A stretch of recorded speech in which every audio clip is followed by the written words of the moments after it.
정작 자신과 함께 일하는 사람들, 일하는 사람들에게 철저하게 위계 질서 속에서 철저하게 권위적인 모습을 보인다거나 또는 비인간적인 대우를 한다거나 또는 뭐 표현이 좀 그렇습니다만 이게 종부리듯이 한다거나 이런 경우들이 있습니다. 그 의원회관에 이제 국회에 뭐 여의도에 어떤 의원실이 어떻다 이런 소문은 쭉 나와 있거든요.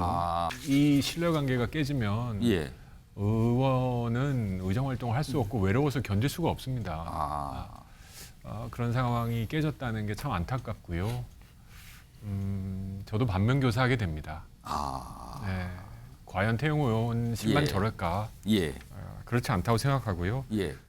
당선 다음 날 의원실에선 과연 어떤 모습이었길래 녹취는 어쩌다 유출이 됐나 이겁니다. 태영호 최고위원이 당선이 된 게 3월 8일입니다.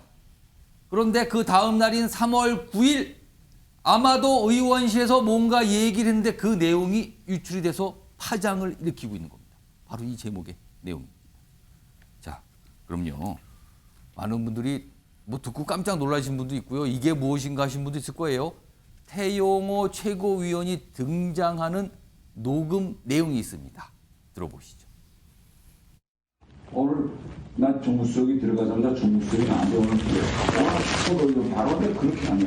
민주당이 한일관계 가지고 대통령 공격하는 거 최고위원을 적어서 한마디 말하는 사람은 된다고. 나 그런 식으로 최고위원 하면 안 돼. 바로 이진복 수석이 이야기하는 거여서 내가 그래서 앞으로 나보다 앞으로 이거 최고위원 발언할 때 대통령실에서 다 들여다보겠다 지금. 당신이 공천 문제 때문에 신경 쓴다고 하는데 당신이 최고위원에 있는 기간에 마이크 줬을 때 그 마이크를 잘 활용해서 매번 대통령한테 보고할 때 오늘 이렇게 쓴다고 정상대로 들어가면 공천 문제 뭐 신경 쓸 필요도 없어. 그래서 내가 이제부터 이제 정신 번쩍 들더라고. 이진복 수석이 나한테 그렇게 좀 약간 다 걱정하는 게 그거잖아. 그렇게 하면 재선이냐, 강남 가서 재선이냐. 오늘도 내가 그거 이진복 수석한테 강남에 재선 되느냐 안 되느냐. 자, 이 내용이었어요. 아무래도 이게 의원실에서 보좌진에게 뭔가 얘기를 하는 내용으로 보입니다. 근데 이 내용이 언론을 통해서 유출이 된 거예요. 공개가 됐습니다. 내용 자체가. 거기에는 태영호 최고위원과 이진복 대통령실 정무수석이 등장합니다. 뭐라고 얘기했다. 이런 내용인 거예요. 공천 얘기도 나오고요. 뭐 한일 관계에 대해서 얘기 나오고 뭐 이렇습니다. 자, 그런데요. 이 사안은요. 두 가지로 좀 나눠 볼 수가 있습니다. 첫 번째는 이 내용에 문제가 있고요. 하나는 이 녹음 파일, 녹취록이 어떻게 공개가 될 수 있었을까? 이렇게 볼 수도 있습니다. 두 번째 관점을 좀 보겠는데요. 이와 관련해서요. 오늘 정치권에서 얘기를 하신 분들이 있습니다. 그 목소리도 확인해 보겠습니다. 양 당사자는 그와 같은 공천과 관련된 얘기는 없었다고 이제 부인을 하는 상황에서 당 차원에서 지금 이거에 대한 어떤 입장을 정하거나 대응을 하는 것은 적절치 않은 상황이 아니냐 이렇게 생각을 합니다. 혹시 뭐 이 유출 경위는 알고 계신 게 있으신가요? 그 상황은 되게 좀 뭐 얼추 뭐 어떻게 어떤 상황인지는 대충 뭐 머릿속에 그려집니다만 그와 관련돼서 확인되지도 않은 내용을 가지고 제가 설명하듯이 하는 건 적절치 않은 것 같습니다. 가장 중요한 본질은 태영호 의원실에서 녹음이 나간 거잖아요. 그래서 의원실에서 일어나는 문제들에 있어 책임은 태영호 의원 본인이 져야 되는 거 아닙니까? 그것도 굉장히 이례적인 상황이에요. 그거를 의원과 함께하는 회의에서 의원이 시키지도 않은 녹음을 한다는 것도 이례적인 상황이고 유출된다는 것도 상상할 수 없는 일이고 아마 악화시키겠죠. 악화시키는 영향을 줄 수밖에 없을 것 같습니다. 그러니까 4월 달만 해도 5번의 직원 채용 공고가 국회에 보좌진 채용 공고란에 나와 있어요. 5명이 교체됐는지 그건 모르겠지만 5번의 채용 공고가 나왔어요. 그러니까 그것은 저희들 막 얘기하는 게 뭐냐면 보좌진이 많이 자주 바뀌는 방은 좀 문제가 있다라고 볼 수밖에 없는데 나간 보좌진 중에 한 명이 결국에는 제보한 것이 아닌가라는 좀 생각이 들고. 자, 지금 화면 보시면요. 태영호 의원실 보좌진 모집 공고잖아요. 그러니까 보좌진이 자주 바뀌었다라고 추정이 됩니다. 지금 상황이요. 이런 상황입니다. 자, 오늘 현역 의원분들 오늘 유독 오늘 많이 나와 계세요. 일단 전재수 의원님. 예. 이게 아무리 봐도 보좌진 앞에서 한 말이 나온 것 같단 말이에요. 근데 이게 녹음이 됐고요. 녹음된 내용이 밖으로 이른바 샜어요. 자, 유상범 의원께서 이게 어떤 그림인지 대충 그려진다 얘기인데 그 자세한 얘기는 안 따르는데 전재수 의원님 이게 무슨 그림이 그려집니까 지금 이게? 그러니까 그림이 그려질 수밖에 없죠. 어. 그러니까 우리가 이제 국회의원들이 뭐 때로는 공익도 이야기하고 예. 때로는 국익도 이야기하고 때로는 인권도 이야기하면서 예. 정작 자신과 함께 일하는 사람들, 일하는 사람들에게 철저하게 위계 질서 속에서 철저하게 권위적인 모습을 보인다거나 또는 비인간적인 대우를 한다거나 또는 뭐 표현이 좀 그렇습니다만 이게 종부리듯이 한다거나 이런 경우들이 있습니다. 그 의원회관에 이제 국회에 뭐 여의도에 어떤 의원실이 어떻다 이런 소문은 쭉 나와 있거든요. 예, 태영호 의원실이 그 중에 아마 한 군데로 대략 이제 그렇게 돼 있는 것 같고 그렇기 때문에 아마 그 이제 함께 일하던 보좌진 중 일부가 저 이제 녹음을 했고 녹취록을 아마 언론에 유출한 것으로 그렇게 아무래도 보여집니다. 그만두고 떠난 보좌진이 했다라고 그렇겠죠. 추정이 되는 예, 거죠. 그렇겠죠. 아무래도요. 그러니까 저것은 조금 전에 어느 분이 말씀을 하셨는데 본인 책임입니다. 국회의원 본인의 책임이고 저것은 뭐 누굴 탓하겠습니까? 저는 처음부터 끝까지 태영호 의원의 책임이고 그러니까 이제 의원들이 그런 생각을 좀 해야 될 것 같아요. 예. 함께 일하는 사람들은 어떤 공동의 목표를 향해서 서로 일을 분담해서 돕고 도와주는 관계. 조금 더 이야기하자면 뭐 이게 동지적 관계인데 예. 그것을 뭐 상명하복이 지배를 하고 뭐 이게 철저한 위계 질서 속에서 돌아가는 그런 사무실이 돼서는 안 될 것 같다라는 그런 생각도 이번 일을 계기로 한 번쯤 하게 됩니다. 조종훈 의원님은 지금 이 내용 얘기는 좀 이따 할 거고요. 이렇게 공개가 되고 녹음이 되고 이 상황이 어떤 그림이 그려집니까? 아니, 뭐 앞서서 전재수 의원님 말씀하신 그 내용이 뭐 너무 뼈를 때리는 말씀이고요. 저도 정치 의정 생활을 시작하면서 첫 번째 기자회견을 저희 보좌진 전원과 함께 소개하는 기자회견을 하기도 했었는데요. 예. 정치적 동지로서 의원실 안에서의 그 의원과 보좌진과의 회의는 어떤 얘기도 할 수 있고 그야말로 속살을 다 드러낼 수밖에 없는. 아무래도 그런 얘기를 하면서 뭔가 보호한다고 같이 가고 그런 거 아닐까요? 그럼요. 예. 이 신뢰관계가 깨지면 예. 의원은 의정 활동을 할 수 없고 외로워서 견딜 수가 없습니다. 그런 상황이 깨졌다는 게 참 안타깝고요. 저도 반면교사하게 됩니다. 네. 과연 태영호 의원실만 예. 저럴까? 예. 그렇지 않다고 생각하고요. 예. 저도 저 의원실 다시 한번 돌아보게 됩니다. 예. 좀 말씀하신 전재수 의원님하고 조종훈 의원님이 굉장히 심각한 표정으로 약간 이 상황 좀 설명해 주셨어요, 지금요. 이걸 뭐라고 해야 될지. 예, 알겠습니다. 일단 모르겠습니다. 이게 어떤 과정을 통해서 녹음 그리고 이후에 이게 공개가 됐는지는 일단 추정은 됩니다만 아직 정확한 거는 좀 봐야 하는 상황이고요. 일단 요 내용은 여기서 하고요. 이번에는 이 녹음에 등장하는 이 내용의 문제를 좀 한번 따져 보겠습니다. 일단 태영호 의원은 저렇게 얘기를 했는데 이와 관련해서 등장하는 이진복 정무수석 오늘 국회 모습이 좀 있었거든요. 부인을 했습니다. 자기는 그렇게 얘기한 바 없다고. 그 모습 확인해 보겠습니다. 당무개입 의혹이 어쨌든 불거진 건데 개인의 사과로 끝내도 문제 없으시다고 보시나요? 당무 개입을 한 게 없는데 뭘. 어쨌든 녹취록에는 이제 관련 그건 의혹들이 자기들끼리 한 이야기고 나는 그런 이야기 한 적 없어요. 그러면 태영호 의원이 어쨌든 보좌관한테 그런 얘기를 지어낸 건데 뒤에. 그거 자체는 문제가 없다고 보세요? 그 부분은 당신들이 생각하실 부분이고 내가 생각할 부분 아닌 것 같은데 일본 문제라든지 공천 문제라든지 내가 할 수 있는 일이 아니에요. 그거는 뭐 최고위원 혼자서 할 수 있는 일도 아니잖아요. 또 저 또한 태 의원이 직접 전화가 와서 본의 아니게 이렇게 돼서 죄송하다는 말씀도 하더라고요. 그래서 뭐 어제 2번 정도 통화를 했어요. 자초지정을 했는데 설명을 하더라고. 그랬더니 괜찮으시냐고 죄송하다고 그런 이야기했어요. 여러분. 그러니까 이진복 정무수석은 무슨 공천 얘기 꺼낸 적 없다. 그리고 뭐 한일 관계에 대해서 뭐 옹호 발언하다 이런 거 얘기 꺼낸 적 없다. 전면 부인입니다. 자, 그럼요. 이에 앞서서 태영호 최고위원도 해명을 내놨거든요. 목소리가 아니라 입장 글을 내놨습니다. 바로 이겁니다. 일단 이진복 수석 언급한 사실이 없다. 요거는 같은 내용이고요. 여기 보겠습니다. 그럼 본인 발언은 무엇인가?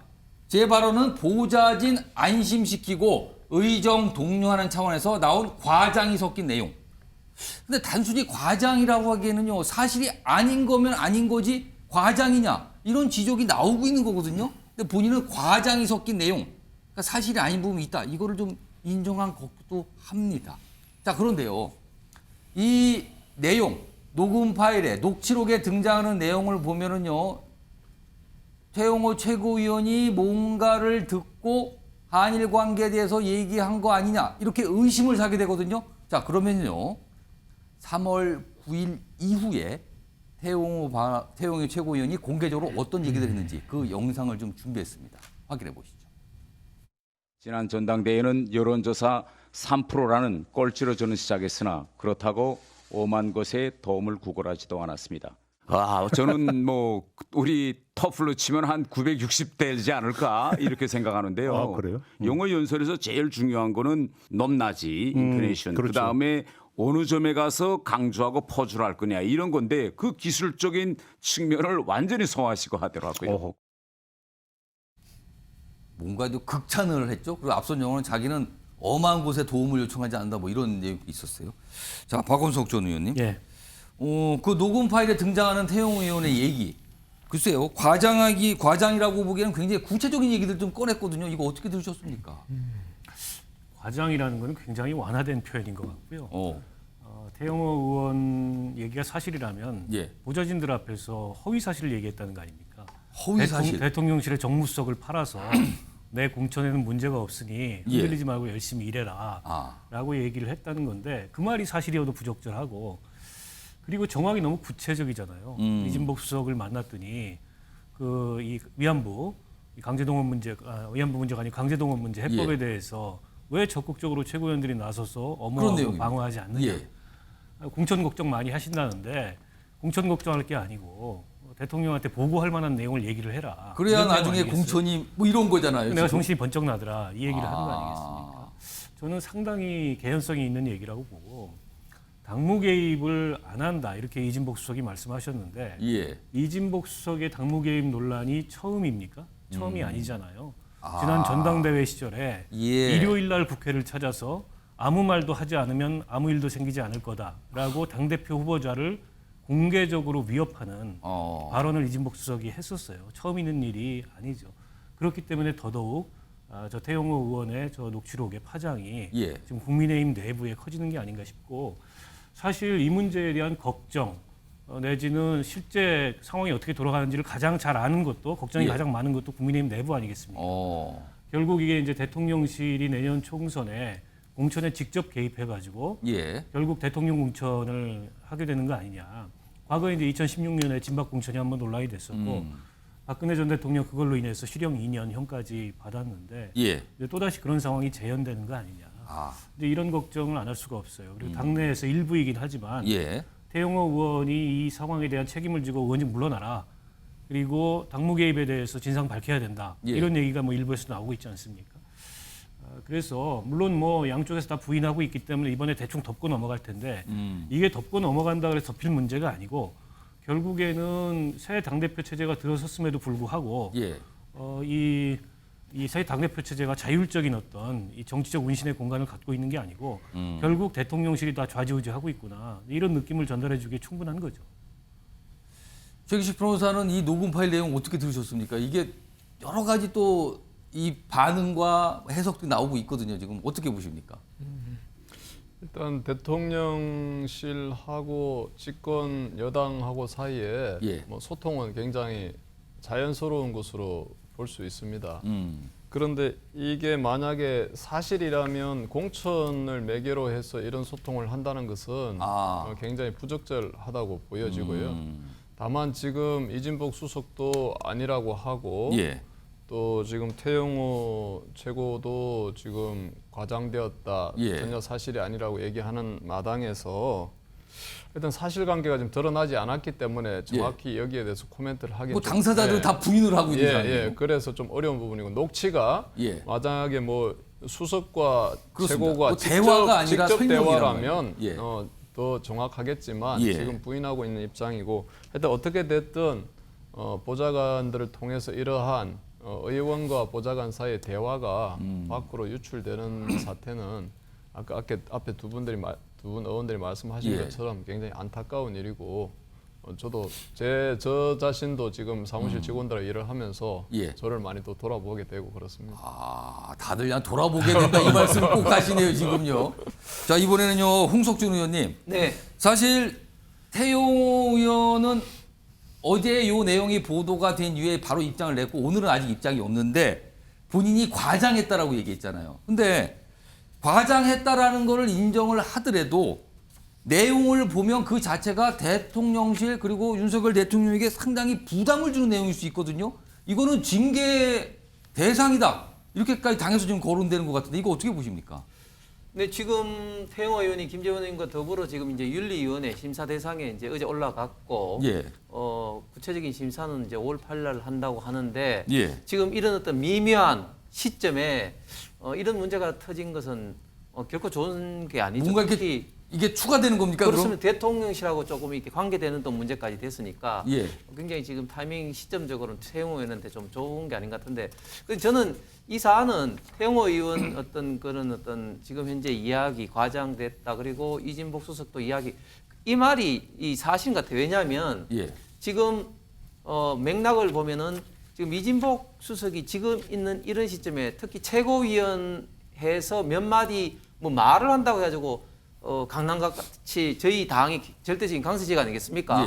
절대적인 강세 지역에서 당신 그 최고위원회에서 말 잘하면은 특히 한일 강제징용 이거 말 잘하면 공천 받을 거야. 이거는 상식적으로 내용 지금 녹취록의 내용은 그거란 말이에요. 납득이 되지 않는 말이지. 그러니까 이진복 수석과 태영호 그 최고 사이에 그런 이야기는 저는 오고 가지 않았을까 하고 단지 이제 뭐 최고위원 됐으니까 덕담으로 뭐 열심히 해라 이 정도는 할 수 있었겠죠. 그런 어떤 이야기를 들은 태영호 수석이 좀 태영호 최고위원이 아무래도 보좌진한테 강남갑에 좀 다음 공천에 아무래도 좀 보좌진들이 좀 신경 쓰니까 뭐 정무수석이 이 정도 이야기했어 뭐 이런 이야기를 하려고 하다 보니까 조금 약간 좀 이렇게 과장된 어떤 표현을 하지 않았나 그런 어떤 저는 좀 맥락인 것 같습니다.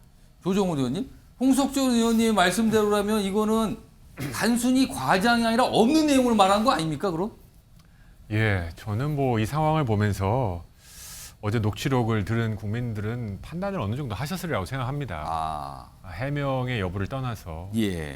그리고 저 두 분은 국민들로부터 꿀밤을 세게 맞아야 된다고 생각합니다. 꿀밤을 세게 맞는다는 거는 현실적으로는 어떤 의미가 되는 걸까요? 그거야 뭐 남의 당의 얘기라 제가 어느 정도인지 모르겠지만요. 지금 앞으로 이제 내년 총선을 향한 이제 총선 국면, 공천 국면이 발생하는데 저런 공천 관련 언급이 되기 때문에 이게 특별히 지금 민감한 이슈가 된 거지 않습니까?